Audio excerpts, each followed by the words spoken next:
Hi, I'm Dr. Caroline Neef, and welcome to my podcast, Cleaning Up the Mental Mess.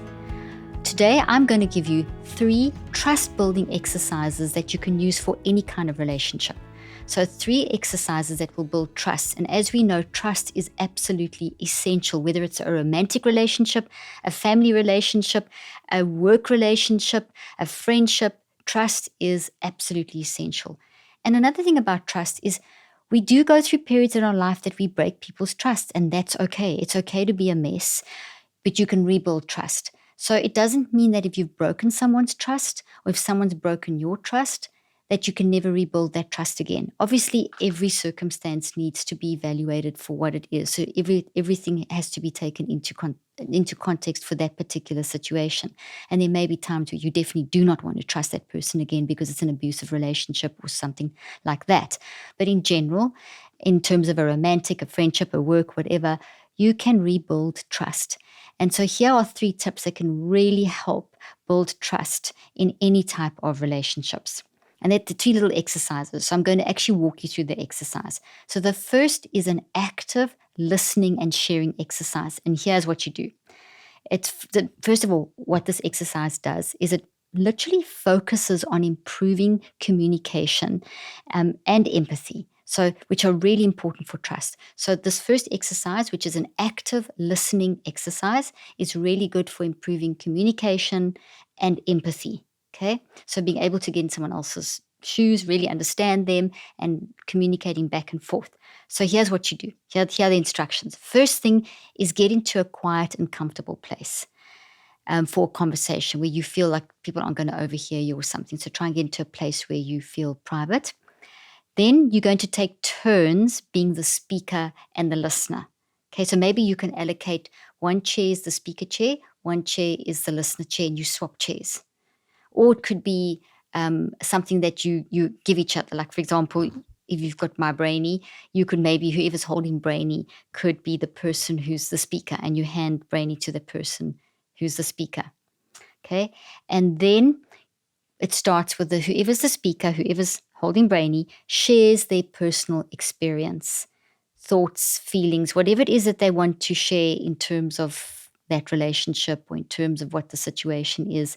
And the listener actively listens without interrupting, swallowing any anger, hatred, frustration, irritation, desire to yell, just completely listens without interrupting or offering solutions. So it could be a conversation where you actually someone is telling you it's not a fight. Someone's just telling you, they're going through a hard time and they're battling and wanted to just get some perspective or something. And it's so easy when someone's doing that to jump in and interrupt them and tell them, oh, do this. I had this experience, and to, make it about yourself. So this is where you really don't do that, where until you have this in your hand, you don't say anything. You actively listen. And then after the speaker finishes, the listener summarizes. The listener then summarizes what the speaker has said to show that they've actually heard what that person is saying. Okay, so they give a summary of it. So that's really important, okay? And then you switch roles, and that person then responds, and they then the speaker, and there's the listener. You go through the same thing again. And then you may redo the exercise where the person who was initially presenting the situation, they become the active, they become the listener, and the other person then has a chance to present their situation, and then turn taking takes place with the listener and response situation. That's really good to practice, especially if you find that you don't listen very well, or you've got a partner or someone who doesn't listen very well, or there's something contentious. And the shifting chairs works like a bomb. Okay. Then this exercise really does encourage openness, because people feel safe to be able to talk without being yelled at. And also when you've listened long enough and you've summarized back what that person has said, you've calmed down your networks, and you're not so, feeling so worked up and aggravated. You'll be calmer, especially the reflecting back, because you've got to listen deeply to reflect back. So it requires, it encourages openness, it encourages vulnerability, and it deepens understanding between individuals. So it's a really beautiful exercise for achieving those goals. And that then can lead to increased trust and connection. Okay, then the next exercise you can try is collaborative problem solving. And that's working together to solve a challenge. that can strengthen trust and cooperation within a relationship. So that could be something that maybe there's a family crisis and you've got to all come together to solve it and you've got to collaborate. Or it could be something at work, a project or a problem. It could be maybe at a school with your children's teacher, or between children, between siblings. I mean, this is any relationship. Okay. So collaborative problem solving. So that's problem solving together. And so here's how you do this. You identify the challenge or the problem that requires the joint effort to resolve. And your identification could involve verbalizing it, or maybe writing it onto a whiteboard, or writing it onto a big piece of paper, or writing it into a journal, however. So it's verbalized and it's written, and you all agree on what the problem issue is. So it's agreed upon. It might even be over text that you decide on that. Then the next thing is you brainstorm potential solutions together, encouraging all participants to contribute. I used to do a lot of work in corporates helping with problem solving situations, and we would get a big table like I'm sitting at now, and you put a giant piece of paper on the table. And as each person was speaking in this way, so that problem that we identified, we'd write bang in the middle in a big circle. And then as each person spoke, then I would draw a line out, put the person's name, and then the things that they were saying, I would note down into a metacog form online. So it's creating a metacog, a big one on the table. And then as each person went round, so at the end of the conversation, there was this big piece of paper with everyone's point of view. And then we could had Sharpies, and we could then draw connections between the different ideas and concepts, and say this person that and this there, and that's actually the same thing as this. Because very often people would be saying the same thing, especially in a work environment, and be getting frustrated because they weren't really listening and collaborating. Meanwhile, they both had a great idea, and because they said it in different ways and weren't really listening, they didn't see the idea that was an expansion of each other's idea, and therefore the collaboration wasn't there. So by doing this, it created a collaborative environment. So that's brainstorming together. And then you evaluate the pros and cons of each solution, so each person's solution, and you look at each one and you evaluate and you draw the comparisons and things, draw the lines and arrows between them, that this is work, maybe we could do a bit of this one, a bit of that one. Yes, you're saying the same thing as that person and whatever. And you can create a whole patterned network of collaborative ideas as you evaluate the pros and cons, and then you choose the solution collectively, and then you set the plan for implementing it. So this exercise fosters teamwork, it demonstrates commitment, it showcases each person's willingness to work together and contribute for a common goal, and enhances trust and cooperation. And the deliberate intentional steps that are involved calm down the psychoneurobiological network and enable each person to draw on their deep intelligence. It's a great exercise. Then the third one for building trust is appreciation and gratitude sharing.